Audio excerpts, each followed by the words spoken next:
안녕하세요. 성도 여러분 반갑습니다. 153 성경 통독 제3일째입니다. 153일 동안 우리가 날마다 하나님의 말씀 앞에 서기 위해서 작은 팁 하나를 드린다면, 어제 오늘 밀린 것이 있을지라도 되돌아가지 않기를 바랍니다. 지나간 것은 지나간 대로, 오늘 분량은 오늘 것에만 충실하시면 되겠습니다. 그리고 다 마친 다음에 그리고 우리 153 성경 통독 노트의 공백을 채우기 위해서 돌아가는 것이 더 유익합니다. 밀린 숙제하느라고 너무 뒤처지지 않기를, 지치지 않기를 바랍니다. 그리고 제가 이 도움을 드리는 이 설명은 들으시고 성경을 읽으실 때에는 소리내어 자기의 입술로 읽는 것이 중요합니다. 꼭 소리내어서 읽어보시기를 바랍니다. 그러면은 오늘 욥기서 제5장에서 12장까지 읽도록 합니다. 먼저 5장에 대한 이해를 도와드리면은 5장 엘리바스의 충고가 변하지 않습니다. 한결같죠. 1절에 보면은 너는 부르짖어 보라. 부르짖어 보라. 나라면 8절 보면 나라면 하나님을 찾겠다 이런 얘기를 하죠. 부르짖어라, 부르짖어라. 나라면 하나님을 찾겠다. 심지어는 17절 건너가 보면은 그러면 하나님께서 네 회개를 받으시고 용서해 주실 수도 있지 않겠느냐라고 희망을 주는 것처럼 이야기합니다. 하나님을 떠난 적이 없는 사람 욥이죠. 욥은 생각에서라도 죄를 지을까 봐 자녀들의 잔치가 끝난 다음에는 한 명 한 명 그 이름을 불러가며 하나님 앞에 제사를 드렸던 사람입니다. 징계를 받을 만한 죄가 있는 것이 아니라고 보는 것, 이것이 욥의 마음입니다. 그런데 모처럼 달려온 이 엘리바스의 말은 어떻게 보면은 바른 말을 하는 것 같은데, 그런데 욥의 상황에는 맞지 않아요. 엘리바스가 가지고 있는 자기 정의에는 맞을 수 있겠지만 욥의 형편에는 맞지 않는 자기의 정의를 토하고 있는 것입니다. 욥기 6장을 넘어가면 욥기는 수려한 문장과 표현으로 있어서 표현 때문에 시가서에 구별이 되기는 합니다. 그런데 그렇다고 해서 욥기를 지나치게 문학작품처럼 마치 소설이나 전설의 고향 같은 그런 작품으로 보는 것은 매우 안타까운 일입니다. 그렇게 보아서는 안 돼요. 실제적이고 또 실질적인 것이죠. 6장의 욥의 대답을 살펴보다 보면 내용 못지않게 그 운율이 참으로 아름다워서 이렇게 우리가 읽다 보면은 흐름이 작품 같은, 문학 작품 같은 그러한 느낌이 들 수도 있습니다. 그런데 그 작품 안에서 몸부림치고 있는 욥의 심정을 우리는 볼 수가 있어야 됩니다. 어쩌면은 욥은 속에서 끓어오르는 그 억울함과 분노를 자제하면서 최대한 부드럽게 대응하는 것일 수도 있습니다. 이런 자세 우리에게도 필요하지 않을까요? 고난을 겪어보지 못한 사람은 그만큼 이해하기는 어렵겠죠.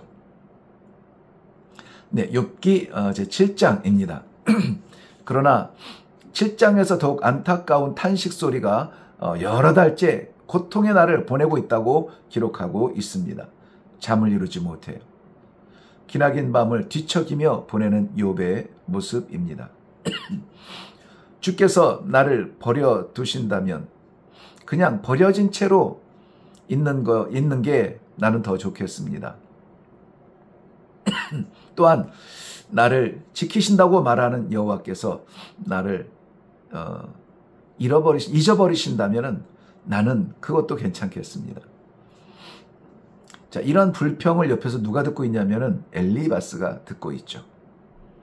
엘리바스는 감히 하나님을 향하여 그렇게 말한다고 또 그 고백을 비난합니다. 꼬인 것은 잘 풀리지가 않아요. 욥은 그의 인생을 전쟁과 같다 라고 정리하고 있습니다. 차라리 죽음을 택하고 싶은 욥의 심정이 가득 담겨 있는 7장입니다. 오죽하면 8절과 12절 끝부분에 자세히 보면은 주의 눈이 나를 향할지라도 내가 잊지 아니하리다. 주가 나를 찾을지라도 내가 거기에 없을 것입니다. 참으로 절망스러운 그러한 마음을 표현하고 있습니다. 그러나 욥은 그의 하나님이 어떤 분이냐? 여러분 몇 절에 있는지 한번 찾아보세요. 사람을 감찰하시느니라. 사람을 감찰하시느니라. 이렇게 부르고 있습니다. 우리는 잊을지라도 우리를 감찰하시는 하나님께서 우리의 고난의 눈물을 닦을 때에 하나님의 나라를, 하늘나라를 보여주실 줄로 믿습니다. 네, 욥기 제8장입니다. 빌닷이시라고 하는 친구가 점검한 욥의 고난의 상태를 기록하고 있습니다.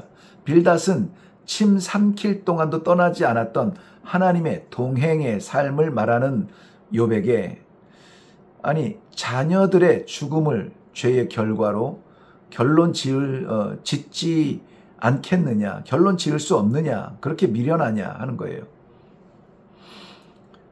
죄를 심판하시는 하나님의 엄유하신 정의, 이것을 말하고 싶은 것입니다. 그리고 8절부터 10절에 보면은 전통적인 자기의 경험, 그리고 11절 이후에 보면은 자연의 질서를 빗대어서 말하는데요. 뭔가 균형이 깨지지 않았느냐. 그렇다면은 이 깨진 균형은 분명하다. 욥은 회개해야 된다라고 질책하고 있습니다. 우리가 너무나 잘 아는 구절이 7절에 나오죠. 내 시작은 미약하나 내 나중은 심히 창대하리라.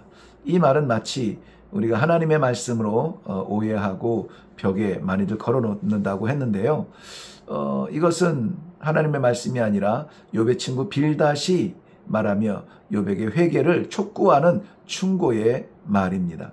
우리가 기대하는 30배, 60배, 100배의 그러한 나중 축복을 약속하는 하나님의 약속은 아니라는 것입니다. 네, 욥기 제9장입니다. 친구들의 우정어린 충고는 고맙고 또 고맙지만 그들이 가지고 있는 자기 정의를 벗어나지 못하는 그러한 오해를 근거로 한 충고는 오히려 욥의 마음을 답답하게 합니다. 멀리까지 달려와 준 그러한 친구들의 정성이 왜곡된 진실로 인하여서 가치 없이 전락하고 마는 그러한 안타까운 현장을 보여주고 있습니다. 그래서인지 꼭 그렇진 않더라도 대체로 한 장의 충고와 두 장의 혹은 그 이상의 변증의 기회를 가지고 있습니다. 무슨 말씀이냐면 친구들이 한 장 분량의 충고를 한다면 욥은 그것이 아니라고 이 두 장, 석 장의 변명을 하는 그런 형태로 욥기가 진행되고 있다는 것입니다. 욥의 고통은 잠시 자연인으로서의 욥의 마음 소리를 듣게 합니다. 2절에 보면은 인생이 어찌 하나님 앞에 의로우랴 이렇게 시작을 합니다. 나 자신도 그렇지만은 이렇게 정의를 앞세워 나를 판단하는 친구들도 마찬가지겠죠. 하나님의 공의 앞에 설 수 있는 사람은 아무도 없습니다. 라고 고백하는 것입니다. 이 말씀은 하나님과 사람의 차이가 너무나 커서 아무리 가까운 사이, 아무리 가까운 관계, 아무리 가까운 마음을 가질지라도 가까이 갈 수조차 없는 관계가 아닌가라는 것이죠. 하나님은 그 정의가 우리의 정의와는 달라서 높아도 너무 높아서 그리고 우리는 약해도 너무나 부족해서 서로 닿을 수 없는 관계가 아니냐. 너희가 생각하는 정의가 곧 하나님의 정의는 아니다. 그러는 가운데서도 그렇기 때문에 33절 말씀 보면은 우리 사이에 손을 얹어줄 자를 소망으로 말하고 있는데요. 왜냐하면 35절에 보면 나는 본래 그렇게 할 수 있는 자가 아니기 때문입니다. 우리의 손을 들어 하나님의 보좌를 잡을 수 있게 하시는 그분에 대한 소망을 갖는 것이 지금으로서는 나의 유일한 삶의 길이라는 것입니다. 많은 사람들의 충고를 받고 격려를 받으며 살아갈 수 있지만, 그런데 욥은 이렇게 지금 우리의 손을 붙잡아서 그의 보좌를 잡을 수 있도록 인도해 주실 하나님 외에 그 아무것도 아니라는 것이죠. 욥기 제10장입니다. 욥은 마치 하나님 앞에 자신의 무죄함에 대한 논쟁을 계속하는 것 같습니다만은 친구들의 권고가 또 멈추지 않는 상태에서 욥은 그럼에도 불구하고 주변에서 둘러싸고 자기를 향하여서 판단하는 친구들이 아니라 여러분 하나님을 상대하고 있는 모습을 볼 수 있기를 바랍니다. 왜냐하면 9절에 보면은 기억하옵소서 간절한 마음으로 기억해달라고 하소연하고 있습니다. 친구들에게 옛날의 우정을 기억하라는 말은 전혀 아니죠. 하나님께서 나를 기억하여 주옵소서. 나를 지으신 분은 여호와 하나님이시기 때문입니다. 그런데 어찌하여 지으신 나를 다시 티끌로 돌려보내려 하시나요? 티끌이라고 하는 것, 흙이라고 하는 것, 이것은 우리 사람 되기 전에 하나님께서 그 코에 생기를 불어넣기 전에 진흙의 모습, 바로 그 모습이죠.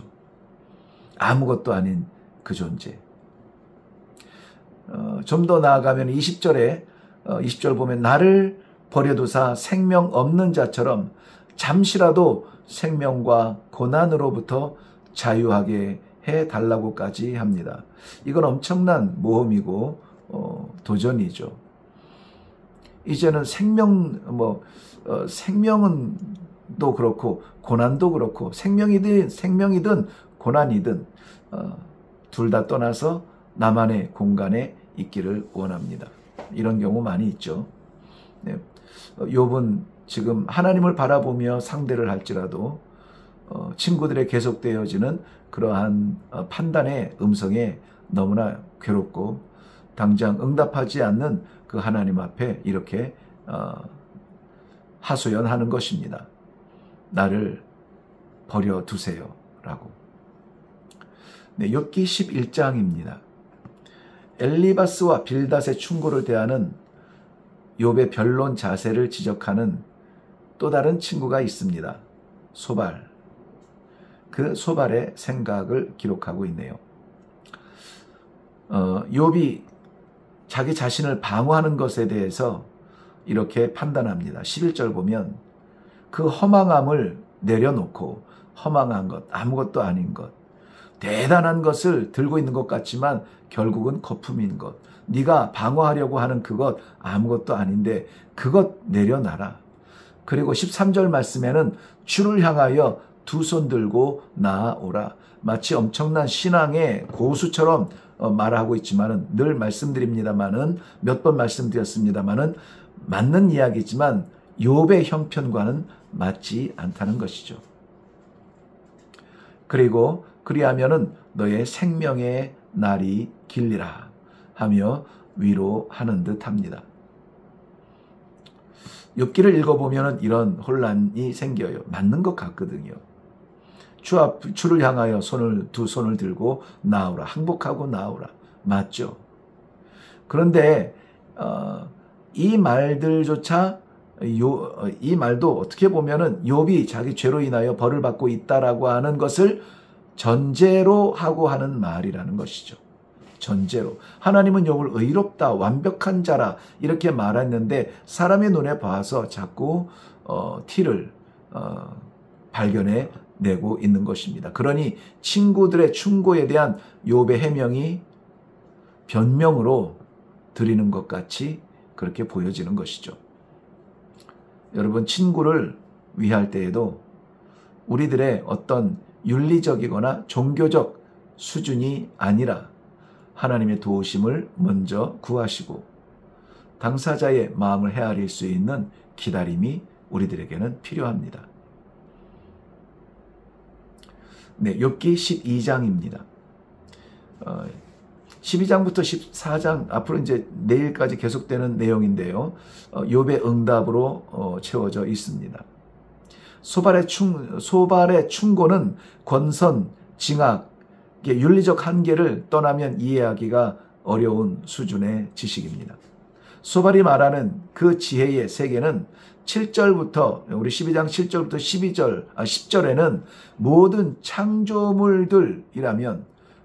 창조물들이라면 모를 수 없는 경험적 지식과 지혜를 말하고 있는데요. 중요한 것은 권선징악의 윤리적인 질서로서는 악인의 부흥과 선인의 고난을 허락하시는 아버지의 섭리, 하나님의 섭리를 설명할 수가 없다는 것입니다. 의인의 환난을 환난으로만 보면 인내와 연단을 통해 소망을 보게 하시는 하나님 수준의 선물, 이거 평생 맛보지 못합니다. 그런 면에서 소발은 욥의 환난을 환난으로만 보고 있는 것입니다. 여전히 부요함과 풍요로움을 축복이라고 단언하며 또 그렇게 구하며 창조물 수준의 신앙으로 하나님의 신묘막측한 섭리를 이해하려 한다면 우리는 혼란에 빠지게 될 것입니다. 그러므로 우리 신앙의 수준은 윤리적 신앙이 아니라 경험의 수준이 아니라 하나님을 믿는 믿음의 수준, 하나님의 말씀의 수준, 그 수준으로 우리가 들어가야만 됩니다. 그래서 말씀 통독, 말씀 묵상, 말씀 순종, 이것은 성도에게는 세상이 줄 수 없는, 더할 수 없는 하나님의 능력을 체험하게 되는 것입니다. 자, 오늘도 5장부터 12장까지 욥기서를 통독하는 여러분들에게 깨닫는 지혜의 은혜가 있기를 주님의 이름으로 축복합니다. 수고하셨습니다.